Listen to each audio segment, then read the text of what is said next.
This is real, and it's going on.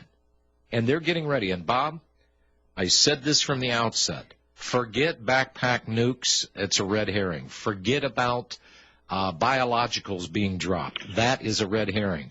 Prepare for the day they pull the plug financially on this country. That is what is going to happen, and it's bearing out to be true. I said this years ago, Bob, years ago. That way you can look kind of blameless, kind of stupid, but, here's another crisis, we'll deal with it. They're not going to deal with it. They're fostering it. They're preparing for it. Well, I agree with you. And the empty belly will make people move, and that's when the demonstrations will begin. But 1 million troops or 5 million are totally inadequate. They're just not going to be able to do it. I mean, you've got 150 million people in America, minimum, who know how to use weapons. There's 80 million Americans who are veterans like you and I.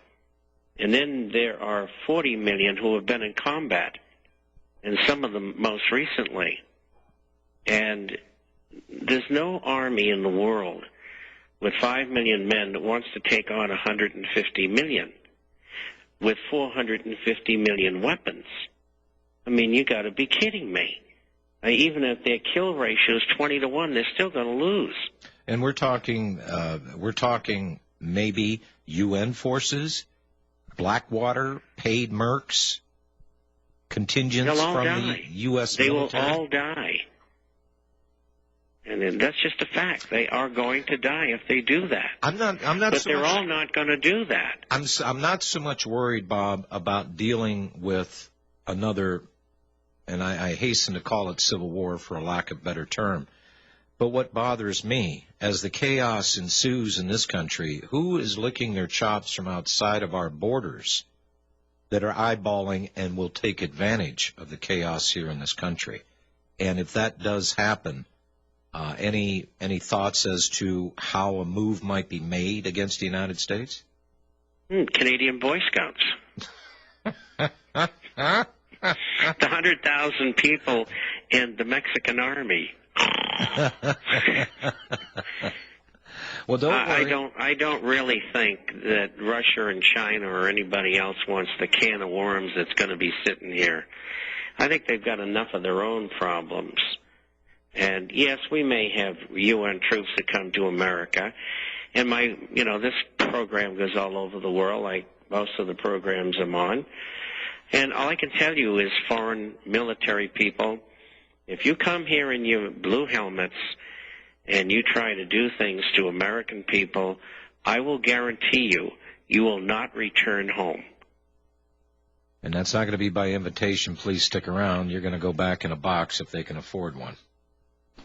I've heard a lot of people... No, just build a big pit and throw them in. I've heard a lot of people say that, and a lot of people in the military, I have heard that they feel the same way. If the coalition, and mindful of the terminology and words, folks, what did we have in the Middle East here? We had coalition forces. We had England, we had Germany, little countries sending a few hundred men, but these were coalition forces that they decide that they're going to go do nation building or destruction. You got to destroy it first before you can install your own puppets. But that's what eventually, the scenario is already there. That is eventually what will be used inside the United States. And Bob, I'm starting to hear the stories come around. Excuse me. I'm starting to hear the stories about the radicalization of people here in America, people being recruited to the Islamic or the Muslim, the fanatics. And, thank God that the Napolitano with the DHS report of the radicalization of people, thank God that report was there, because she was right. I am looking at this and I'm going, you know what? Turn out the lights. The party's over. We know what's wrong. We know what we have to do in this country, and a lot of people are just sitting back, Bob, and they're hoping. That's why I started out with today's program, the psychological effect of people just grasping at straws, going, God, please make that be my new reality. It's not. And what I'm hearing, if I ran down the list, Bob, of people that I've spoke to, one-on-one, not on the air, not in front of people, But I have done my own sampling poll of these people over the last year, and almost to the person, what they will say barely above a whisper that I can hardly hear with my old ears, and you could probably see with your old eyes, I'm afraid this is going to come down to a shooting war. And I don't know. Well, we'll have to see. It'll give me an excuse to return because I don't want to miss any of the action. Let's go to the callers here. Mike in Tennessee, you're up first. Hello, Mike. John. Yes. Bob, great show. You're hitting the nails on the head here. I've got a quick question for Bob, if I may. With Blackwater now in Venezuela and in Colombia, as it was on the website here, what is your long-term outlook for Chile, economically, politically, monetarily? Or do you think they're going to weather this of all the different South American nations? I'd like to have your input, please, and I'll drop off. And thanks again. Thank you, Mike. Well, Chile is a very diverse country and economy, mostly people of Spanish descent, but many Germans. And they grow wonderful wine. Their red wines are among the best in the world, and they're very inexpensive. And they do all kinds of other things like timbering and mining, and up in the north along the coast of Santiago, north of Santiago, there's beautiful beaches, and you drive for 3 or 4 hours, you're up in the mountains, and you go skiing. So it's a very nice place, a very nice country, and they have a woman who runs the country who's a socialist, and there is a multi-billionaire who is running on a runoff for the presidency, and I think he's going to lose. And I think the socialists will remain in power, and they'll continue to do well. Chile's a little bit isolated. You know, they don't have anybody in their left, so to speak, because the ocean's there. If you go south, you get Tierra del Fuego, which is the land of fire, for those of you who don't know what that means. And the next stop south of there is Antarctica. So they don't have any action coming from either direction. So they adjoin other countries nearby, but that's it. And so geographically, they're in a really good position to be able to weather a storm. And it's one of the countries that when people say to me, where should I go? And if they want to go to Latin America, there's Chile, Panama, Costa Rica, and Mexico.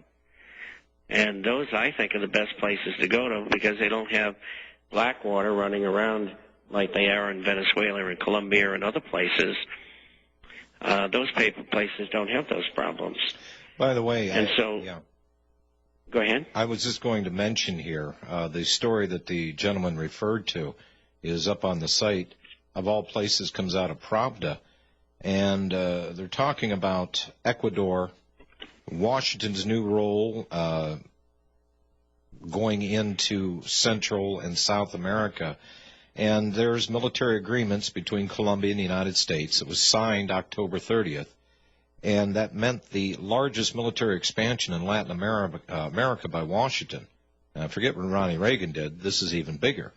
Now, the agreement allows the presence of private contractors to service the needs of Washington agencies in Colombia, with all the same immunities, by the way, granted to U.S. officials and military personnel.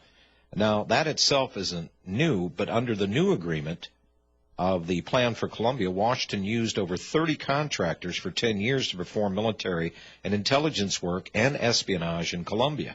And some of these people are the well-known people, the Rendon Group, Lockheed Martin, Bechtel, DynCorp, Raytheon, on and on. Now, this new military agreement, the amount of contractors or mercenaries of war will increase, and this is nothing but privatization of war and the use of private companies to perform a lot of different things.